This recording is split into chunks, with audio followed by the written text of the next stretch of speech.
رمضان المبارک اللہ تبارک و تعالیٰ کے پسندیدہ ایام میں سے وہ خوبصورت ایام کا مجموعہ ہے جس میں اللہ اپنے بندوں پر زیادہ مہربانی فرماتا ہے۔ ہمارے ہاں بہت ساری چیزوں کو سن سن کے اور بہت سارے معاملات کو دیکھ دیکھ کے ہم سمجھتے ہیں کہ یہ روٹین کی بات ہے، ہر سال روزے آتے ہیں، ہر سال رکھنے ہوتے ہیں۔ چونکہ یہ بڑا عظمت اور قدر والا مہینہ ہے، لیکن چونکہ خود چل کے آتا ہے، جو چیز خود چل کے آتی ہے اس کی کئی دفعہ قدر کمزور ہو جاتی ہے۔ لہذا ہم روٹین کے فضائل سنتے ہیں، روٹین میں اسے لیتے ہیں۔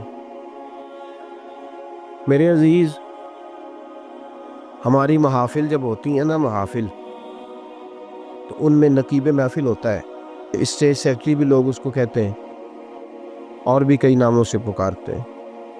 وہ آنے والے شخصیت کا تعارف کراتا ہے، کہتا ہے کہ فلاں صاحب آنے والے ہیں، پھر یہ بھی کہتا ہے کہ وہ بڑے اچھے ہیں، بڑے خوبصورت بولتے ہیں۔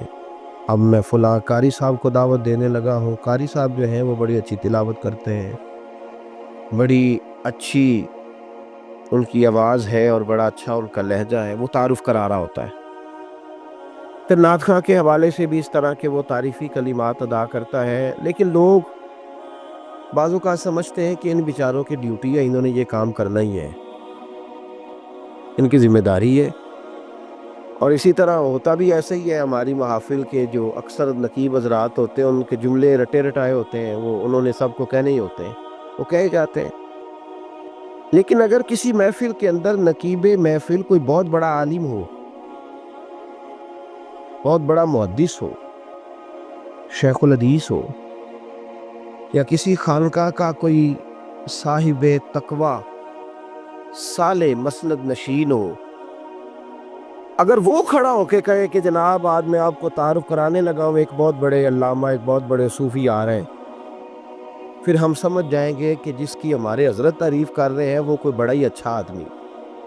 پھر ہم سمجھیں گے نہیں، یہ روٹین کی گفتگو نہیں ہو رہی، یہ وہ رسم نہیں جو روز ادا ہوتی ہے، اس میں کچھ انفرادیت ہے، کچھ تخصیص ہے، کچھ اس کے اندر چیزیں زیادہ ہیں۔ وہ پھر انفرادی طور پر ہم تھوڑا سا اس کو زیادہ درجہ دیں گے۔ نہیں، حضرت جی کہہ رہے تھے آج میں نے قبلہ سے سنا ہے، آج فلاں شیخ اور صوفی نے فلاں کی تعریف کیا، تو بات کچھ زیادہ ہوگی۔ میرے بھائیوں، مثال دی ہے آپ کو سمجھانے کے لیے کہ رمضان المبارک وہ عزت اور عظمت والا مہینہ ہے جس کا تعارف کسی عام آدمی نے نہیں، رب کریم کے قرآن نے بیان فرمایا ہے اور میرے مصطفیٰ کریم کی زبان اطہر نے بیان فرمایا۔ لیکن آنے سے پہلے بخاری مسلم میں حدیث ہے، حضرت سلمان فارسی رضی اللہ تعالیٰ عنہ کہتے ہیں رمضان شروع ہونے سے پہلے نبی پاک نے ہمیں مسجد میں بلایا اور خطبہ ارشاد فرمایا باقاعدہ، اور ارشاد فرمایا لوگو تم پر ایک مہینہ آنے والا ہے جس میں اللہ اپنے بندوں پر خاص قسم کی رحمتوں کا نزول فرماتا ہے۔ خود رسول پاک نے ہمیں کس قدر زیادہ اس مہینے کا اکرام کرنا ہے اور کس قدر زیادہ اس کو اہمیت دینی ہے اور کس قدر زیادہ ہمارے لیے وہ باعث عظمت ہے کہ جس مہینے کے فضائل خود رسول پاک علیہ السلام نے بیان فرمائے۔ اور نبی پاک صلی اللہ علیہ وسلم نے فرمایا کہ اس مہینے میں تم نفل پڑھو گے تو اللہ فرض کے برابر ثواب عطا فرمائے، اور فرض کا ثواب اللہ 70 گنا عطا فرمائے۔ کتنا؟ بولیے۔ اچھا ہوتا پتہ کیا ہے؟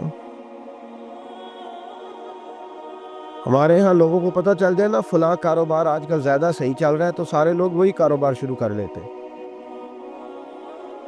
سی این جی کچھ دنوں بڑی زبردست تجارت ہوتی تھی، تو میرا خیال ہے کہ ہر کلومیٹر پر اللہ ماشاءاللہ سی این جی نظر آتی تھی۔ اب لوگوں نے سمجھ لیا ہے کہ شاید کھانا کھانے کا لوگوں کا مزاج زیادہ ہے، تو ہم جس چوک میں کھڑے ہوتے ہیں، جس جگہ جاتے ہیں، وہاں لوگ سب سے پہلے بتاتے ہیں کہ یہاں فلاں ہوٹل بڑا معروف ہے، اس پہ آپ کو کھانا کھلائیں گے۔ تو اب ہر آدمی نے ہوٹل کھول لیا، بلکہ اللہ تعالیٰ معاف کرے، ہمارے یہاں تو تعلیم بڑی اچھی تجارت ہے۔ جب سے سرکاری اسکولوں کی حالت تھوڑی خراب ہوئی تو ہر بندے نے پرائیویٹ اسکول کھول لیا ہے، بہت بڑی تجارت ہے معاذ اللہ۔ میں کبھی کبھی پریشان ہو جاتا ہوں کہ وہ قوم کیسے آگے بڑھے گی جو تعلیم بیچتی ہے۔ اور اللہ تبارک و تعالیٰ مجھے معاف کرے تو ہمارے ہاں تو صحت کا شعبہ سب سے زیادہ تجارت کا حامل ہے کہ اگر کوئی آدمی اچھی انویسٹمنٹ کر کے کسی اچھی جگہ ہاسپٹل بنا کے کوئی 2-4 اسپیشلسٹ ڈاکٹر بنا لے تو پھر تو وہ بے شک جھاڑو کے ساتھ پیسے جمع کرے، مسئلہ ہی کوئی نہیں۔ ہم یہ کرتے ہیں کہ جو پتہ محسوس ہوتا ہے نا کہ اس جگہ مجھے رمق زیادہ نظر آ رہی ہے، تجارت میری زیادہ بڑھے گی، تو لوگ ادھر توجہ کر لیتے۔ او خدا کے بندو، صحابہ کا مزاج یہ تھا کہ جہاں انہیں پتہ چلتا تھا نا اس نیکی کا ثواب زیادہ ہے تو وہ بھاگ کر اس نیکی کی طرف توجہ کرتے تھے۔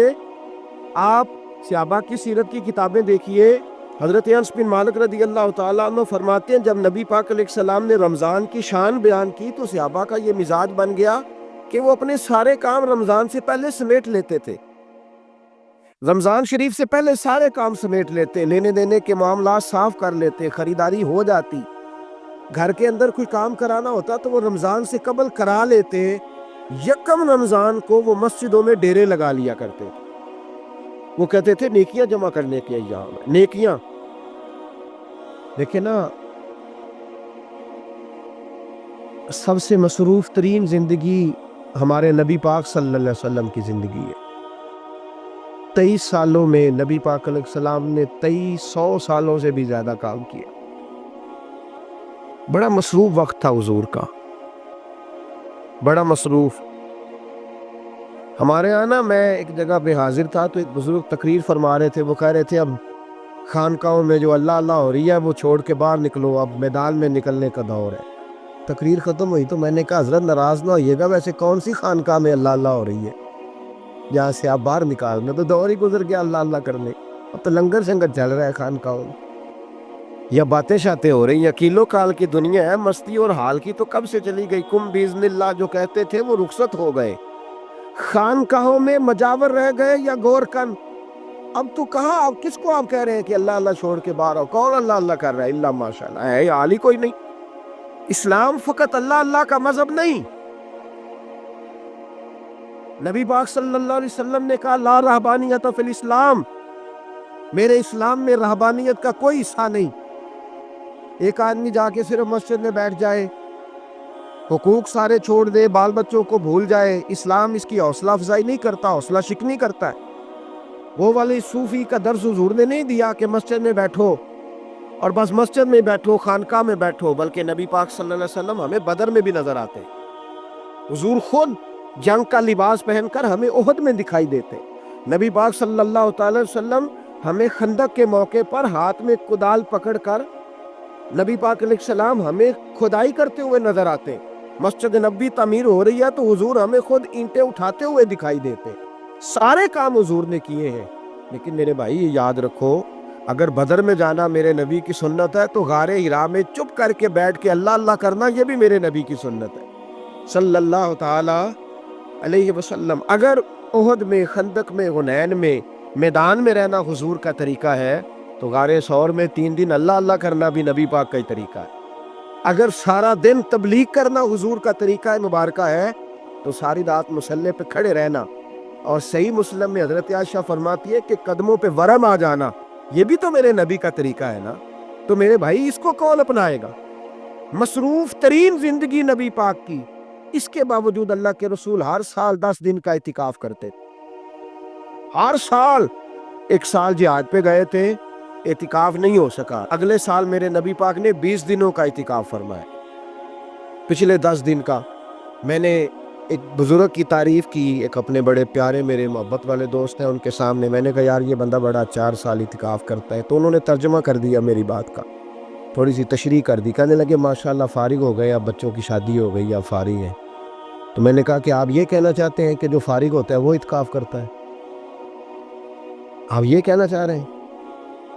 چونکہ میرا پیار تھا تو میں نے کہا ان سے کہ جو کوہ طور پہاڑ آپ نے سر پہ رکھا ہوا ہے آپ بھی ذرا اتار کے پھینکے، دیکھوں تو صحیح کہ آپ کون سا مار کا فتح کر رہے ہیں، کس طرح کا ہمارا رویہ ہے، کس طرح کی ہماری سوچ۔ اگر کوئی شخص خیر کا کام کر رہا ہے تو بجائے اس کی حوصلے کہتے ہیں فارغ ہے، بچوں کی شادی ہو گئی، بچے کام کاج کرتے ہیں اس لیے بیٹھتے۔ تو میں نے کہا آپ نے جو پہاڑ اٹھایا وہ بھی ذرا دکھائیں، روٹی آپ بچوں کو دیتے ہیں کہ اللہ دیتا ہے؟ ان کی پرورش کی ذمہ داری آپ کی ہے یا رب کریم کی ہے؟ تو 2 گھڑیاں محنت کرنے کا مطلب یہ ہے کہ تم نے پہاڑ اٹھایا ہوا ہے سر پہ؟ تو اس طرح کے فلسفہ ہم بیان کرتے ہیں۔ افسوس یہ ہوتا ہے کہ رمضان المبارک اس میں بھی وہی سیاستیں، وہی خوش گپیاں۔ میں تو دعا مانگتا رہتا ہوں کہ اللہ روزوں میں کوئی الیکشن نہ آئے، آپ بھی آمین کہہ دیں، ورنہ وہی مصیبتیں، وہی جھوٹ سچ، وہی دروازوں پہ وہی خدا کا واسطہ بس کر دو، رمضان شریف ہے، ٹھہر جاؤ ذرا، کیا ہو گیا ہے؟ میرے نبی پاک صلی اللہ علیہ وسلم نے فرمایا 11 مہینے جنت سجائی جاتی ہے اور پھر رمضان میں اللہ اپنے بندوں کے لیے جنت کے دروازے کھول دیتا ہے۔ 1 گھنٹہ پہلے صفائی کرتے ہیں مہمان نے آنا ہو تو، 1 گھنٹہ، ورنہ بچے دوبارہ سے پھر چیزیں بکھیر دیں گے۔ گھنٹہ پہلے صفائی ہوتی ہے، لمبی نہیں، لیکن میرے نبی پاک نے فرمایا رمضان کے لیے رب کریم 11 مہینے جنت کو سجاتا ہے۔ چھوٹی بات ہے، روزے آ گئے، معمولی حیثیت ہے۔ ہم لوگ انہی معاملات میں، میں منع کرتا ہوں، ہمیشہ منع کرتا ہوں، آپ کو ہر سال منع کرتا ہوں، میں پابندی سے 1-2 اخبار ڈیلی دیکھتا ہوں۔ میرا ناشتہ نہیں ہوتا جب تک اخبار نہ ہو، چونکہ بزرگوں کا فتویٰ ہے جمعے کا خطبہ وہ دے جو عالمی حالات سے باخبر ہو۔ ہم کوئی رسمی تقریر نہیں کرتے کہ لوگوں کو کہیں کہ روزے آ گئے تو کون سا مہینہ چل رہا ہے تو مہینے کے حساب سے خطاب ہو۔ رسول اللہ صلی اللہ تعالیٰ علیہ وسلم کی امت کے جو ذمہ دار اور پہرے دار ہوتے ہیں انہیں امت کی پہرے داری کرنی ہوتی ہے، اس لیے وہ یہ نہیں دیکھیں گے کہ کون سا موضوع چل رہا ہے اس پر میں نے 1 گھنٹہ گزارنا ہے، ترجیحات پر بات ہوگی۔ تو بات یہ عرض کر رہا تھا کہ میں رمضان شریف میں اخبار نہیں دیکھتا۔ میری اپیل ہے آپ سے کہ آپ رمضان شریف میں نہ رمضان ٹرانسمیشن بھی نہ دیکھیں، ٹی وی پہ خبریں بھی نہ سنیں۔ سارا سال سنیے خبریں، ہماری خبریں سننے سے ملک میں کیا انقلاب آ گیا، یا وہ جو ہم نے چوک میں کھڑے ہو کے تجزیہ کیا تھا اس سے کتنے لوگ سنور گئے۔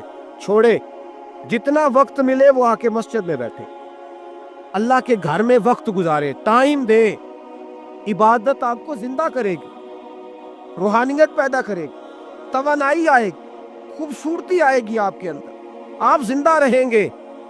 دنیا داری دلوں کو مردہ کرتی ہے، قرآن کی تلاوت، اللہ کا ذکر، مسجد کی حاضری روح اور دل کو زندہ کر دیا کرتا ہے۔ مسجد میں بیٹھیں، وقت دیں، مہربانی کریں۔ اور یہ بھی آج میں بڑی ذمہ داری سے عرض کر رہا ہوں، اگر آپ کبھی زندگی میں مجھے بھی دیکھیں نا ٹی وی میں کسی عورت کے ساتھ میں کسی پروگرام پہ بیٹھا ہوں تو آپ بالکل لحاظ نہ کریں، آپ بالکل وہ چینل بند کر دیں، ہمیں ضرورت ہی نہیں، میرے لیے کوئی مفتی دلیل نہیں ہے۔ تو عورت کے ساتھ بیٹھا ہے پروگرام میں نے تو وہ والا قرآن پڑھا جس میں اللہ کریم نے کہا عورتیں آ جائیں تو مرد نظریں نیچی کر لیں۔ ہم نے تو وہ والا قرآن پڑھا جس میں حکم ہے کہ مرد آئے تو عورت اپنی نظر نیچی کر لے۔ تو جہاں علامہ صاحب کے سامنے لڑکی بیٹھی ہے ٹی وی میں انٹرویو لے رہی ہے، وہاں نظریں نیچی ہوتی ہیں؟ کہاں سے فتویٰ آیا؟